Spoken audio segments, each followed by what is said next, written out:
Pause that if you need to. Moving on here. Given f of x is x squared minus 7x and g of x is 13 minus 6x. Find the following, f of x. So what you're going to do is you're just going to plug in f of x, which is x squared minus 7x, into this equation again wherever you see x. So you're going to square this equation and then subtract 7 times that equation. A lot of algebra, college algebra to do here. When you square x squared, you get x to the fourth. When you square a negative 7x, you get 49x squared.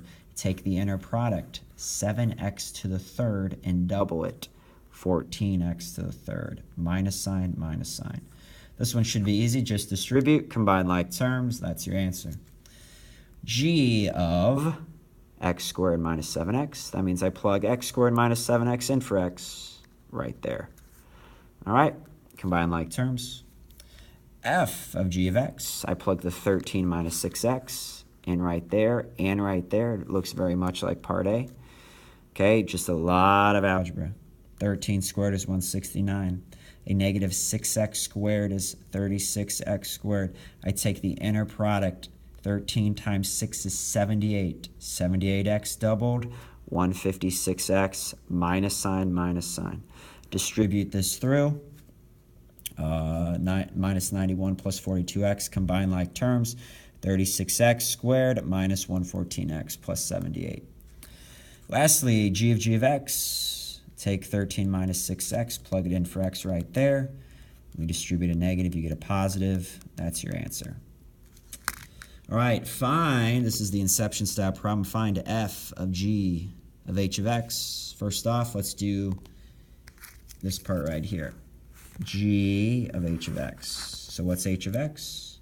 3x minus 1. I'm going to plug that in for x right there. You get 5 minus 6x, which I'm immediately going to plug into the outer function, which is f. Plug that in for x right there and right there. Getting some algebra 2. Combine like terms.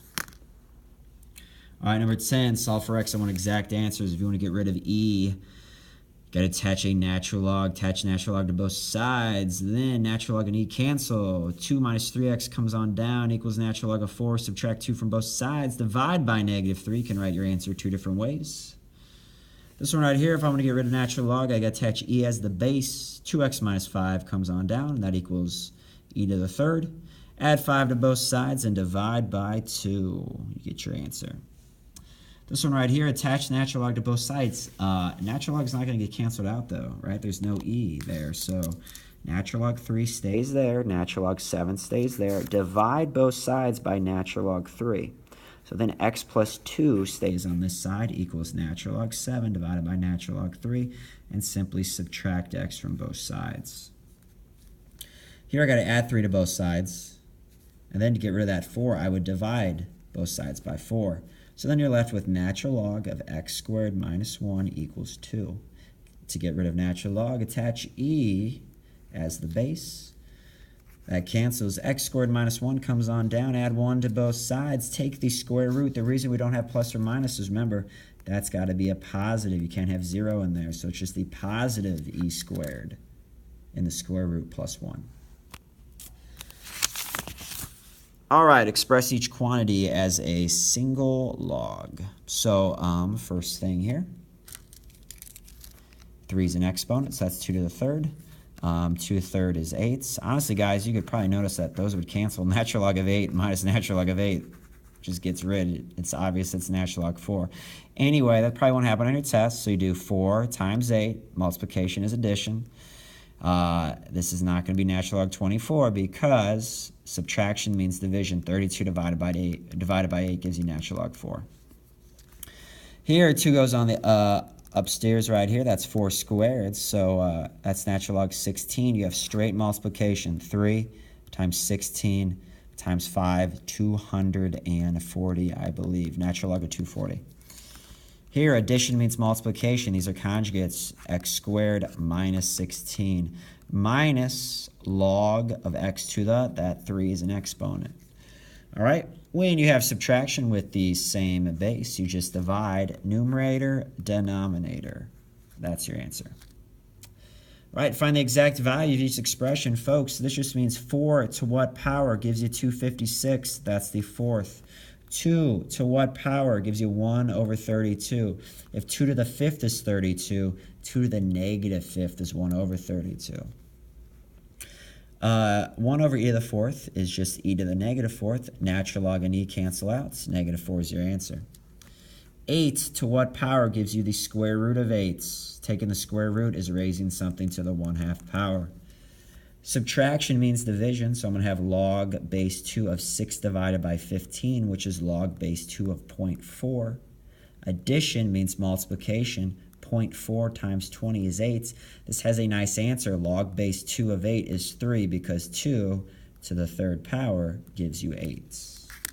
Simplify, folks, get them to be the same base. 32 is 2 to the fifth. A power to a power you multiply. The bottom has more. It's 2 to the fourth on the bottom, or 2 to the negative fourth overall, which is 1 over 2 to the fourth, 1 over 16. Take the fourth root of 16, you get 2. Raise 2 to the seventh power. I don't think that's right. That should be 128. Let's go to our another sponsor.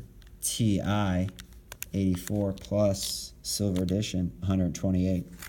All right, my fault on that. 3 to the fourth is 81. A power to a power, you multiply. X to the eighth, add the exponents when you have multiplication there.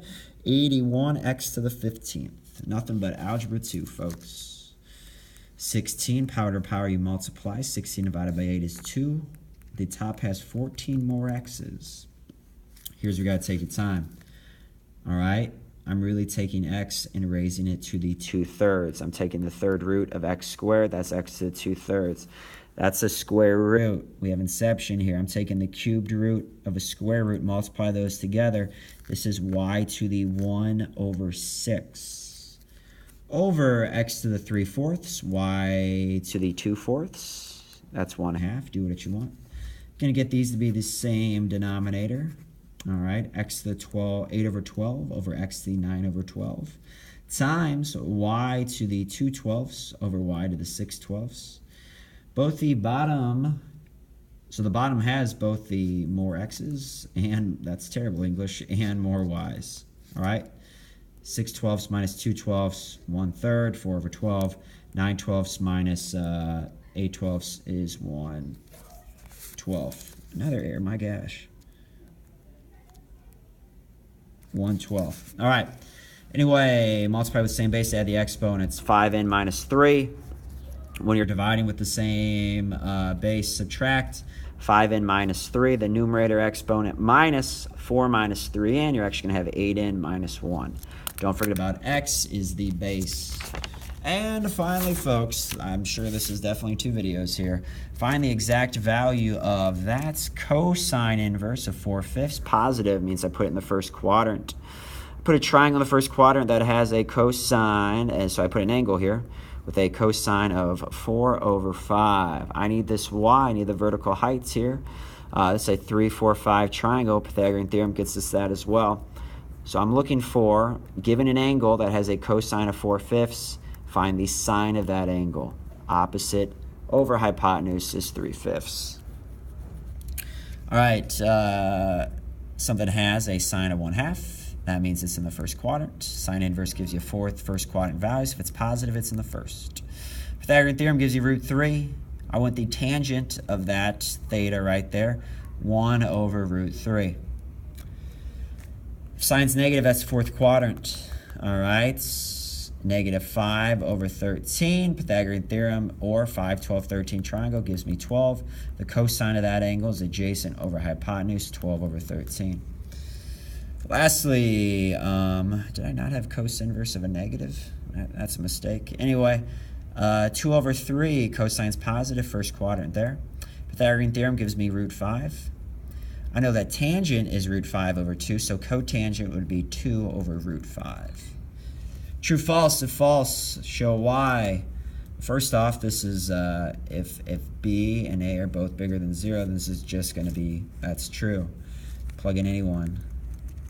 That's true. Plug in this.